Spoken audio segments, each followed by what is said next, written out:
Baruch atah Adonai Eloheinu melech haolam, shehakol na'eh b'dbarei. Amém. Chaim Levracha.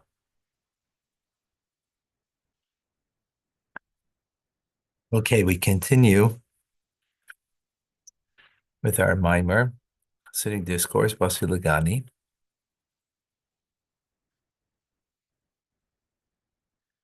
And Friedrich Heber goes on to explain that the concealment of Hashem, of God's light, it is not for the sake, or not for the sake of perpetual concealment, that it cannot possibly be revealed, but rather the ultimate revelation which it follows. Because we're quoting from the Zohar. So the light of Hashem is so powerful that it can go down and be experienced, revealed as low as you may go. It's always there, accessible. Now what we're saying is, as high as you go, there's a high meaning more and more ascending, but greater concealment, right? A greater concealment is going higher and higher. So that concealment, though, is not for the sake of that it should be perpetually concealed, but for the ultimate revelation. So to understand this and to appreciate this, so we quoted yesterday from the Baal Shem Tov. Now he goes to quote from the Maggid. And this mimer, every mimer of Yitzhvat, always quotes from the Baal Shem Tov onwards to all of the Rebbeim. So, quoting from the Mezritcher Maggid, from a teachings that is, make for yourself 2 silver trumpets. So, he takes the word chatzreitzreis, which literally means trumpets, but he splits it into 2 words, chatzu, tzureis, half forms. Like the word chetzi, chatzu is chetzi, tzureis means forms. Like the world, a world of Yetzirah is the world of formation, right? Same root word. So this the Maggid explains. What does it mean 2 forms, 2 halves?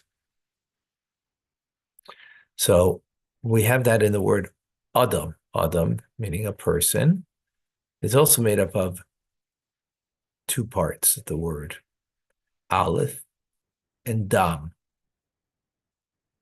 right? So Dam, which, well, he doesn't translates as blood, but that of the person. So what is the person? Yeah, there's the physical, blood, right? The vitality of the individual. But the vitality of the individual is really more appears in Dalit, acronym for Dibur, speech. And Mem, machshava, thought. Right. So you have the outward, vitality of the individual.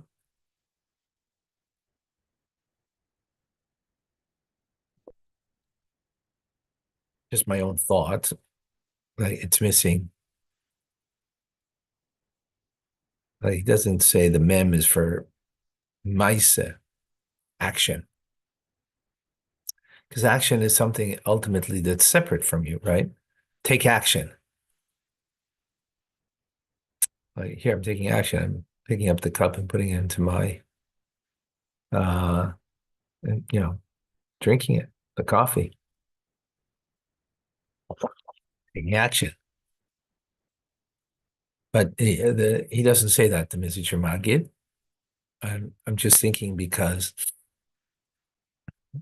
uh, in the internal making of the person, what makes you into a person is, the mind, which is your thoughts expressed in your thoughts, and your speech, right?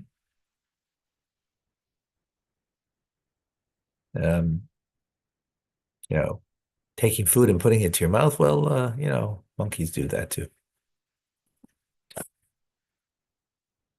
So it's not indicative of man. Um, that's just my thought on that. So,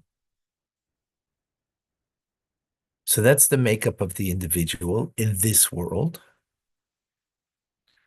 However, that's splitting Adam, right? That's just with the Daled Mem leaving off the Aleph. The Aleph, of course, represents Alufi Shalayla, Master of the Universe, God. So that person is incomplete until you add the Aleph, until you add God to the individual. But the question is, how is that conceivable? How do we understand that a limited individual can relate and unite with the Aleph, the ultimate of infinity? I'm glad you asked the question. It's a good question.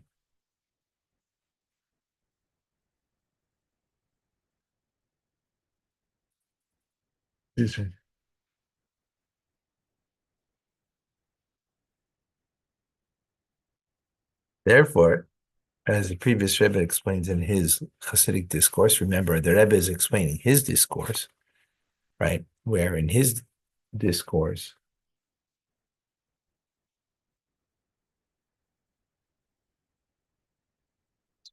right, he brought down the Mizitcher Magid, as he did yesterday, the Baal Shem Tov.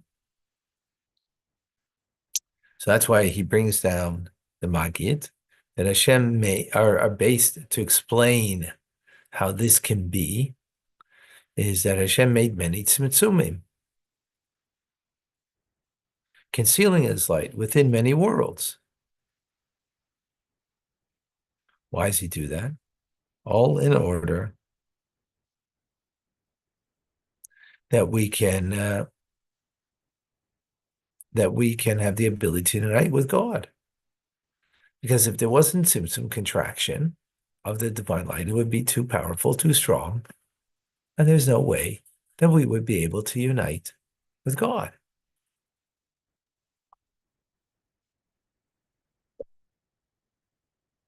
So this is just to bring out the idea that the tzimtzum, which creates a helam, a concealment, the contraction of the divine light, that creates this concealment, ultimately is only for the purpose of uniting with God,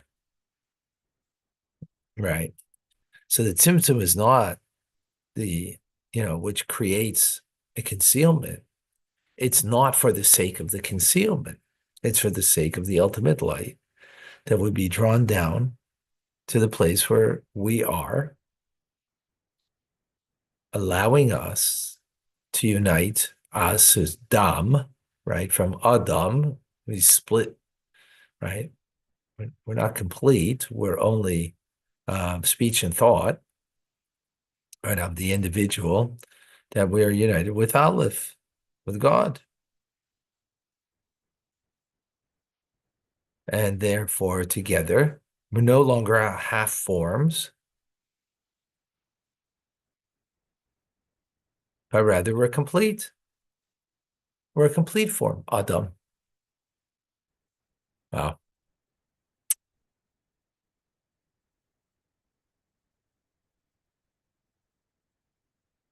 that's powerful. And the Magi continues that man needs to toil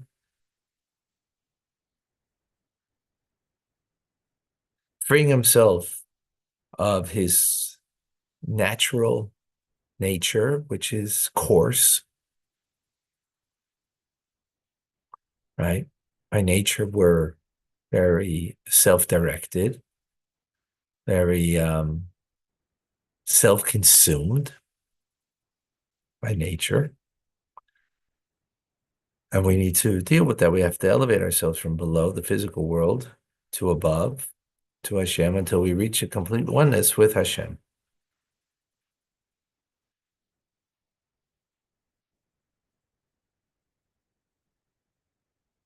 Right. So that's the idea of chatzai tzurais, two halves of the word chatzai tzurais, of the word trumpet. All right, we're two halves. Adam is two halves, right? The limited physical individual, Dam,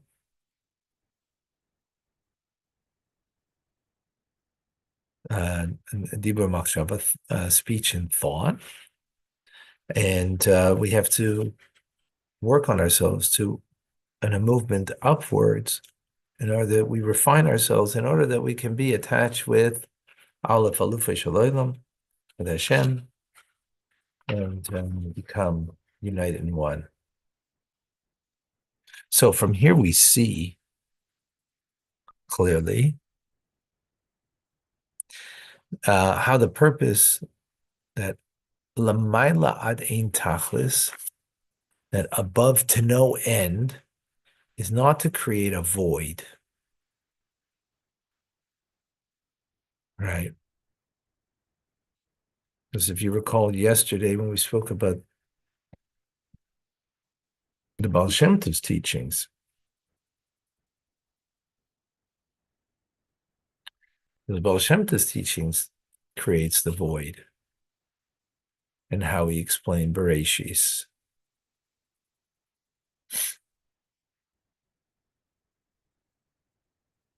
And now we're taking this further, the Mizrach Magid, right? That it's not about the void, but the ultimate purpose is to help a person who's limited, who's separate from God, right? In our natural, our natural coarse nature, we feel separate from God. Not that we don't recognize there is a God, not that we don't recognize that we have to come on to God, but I'm me, not, enveloped in part of something greater than me. You don't feel that naturally. Maybe at moments we feel it, but not when we eat. My palate is enjoying the taste. My stomach is getting full. I'm feeling the energy that I have from it. Right. So we're a limited individual based on physicality, the way God created us, and yet we can unite with the Aleph, the infinite of God. As you remember, we explained Aleph to be a sign of infinity, in that, Aleph Alufa Shalai, the master general of the world. Numeric value of the Aleph is 1. If you break it down, it's a Yud on top, a Yud on the bottom, which numeric value of 10. 10, 10 is 20. And then the Vav in the middle that unites them, connects them, is 6. That's 26, which is the gematria, the numeric value of Shem Havaya, the tetragrammaton, Yud and a Hey and a Vav and a Hey.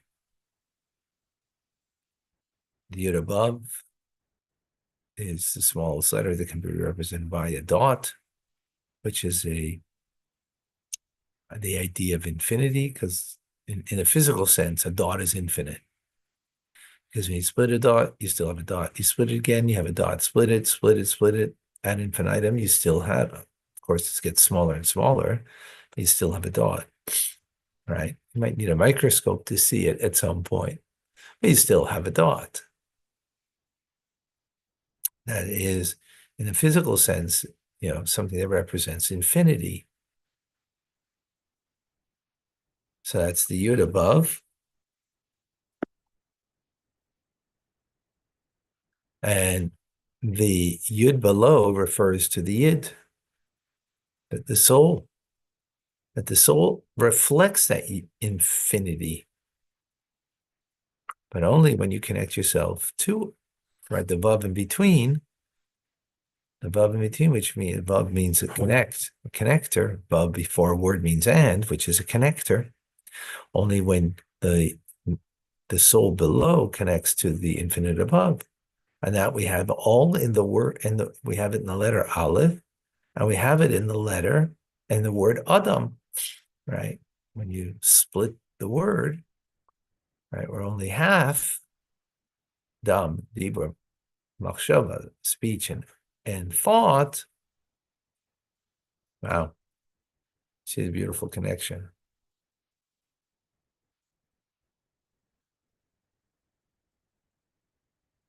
So this is what it means, right? Above to no end. That what the previous Rebbe brings later in his discourse, his mimer about from the Eitz Chaim, from the teachings of the Arizal, that originally before Hashem created the world, Hashem's infinite light filled all space in a revealed fashion. Consequently, there is no space for existence of the worlds. Some worlds couldn't exist, forget it, but me and anything couldn't exist. There's just the light of God. For this reason, there's Tzimtzum.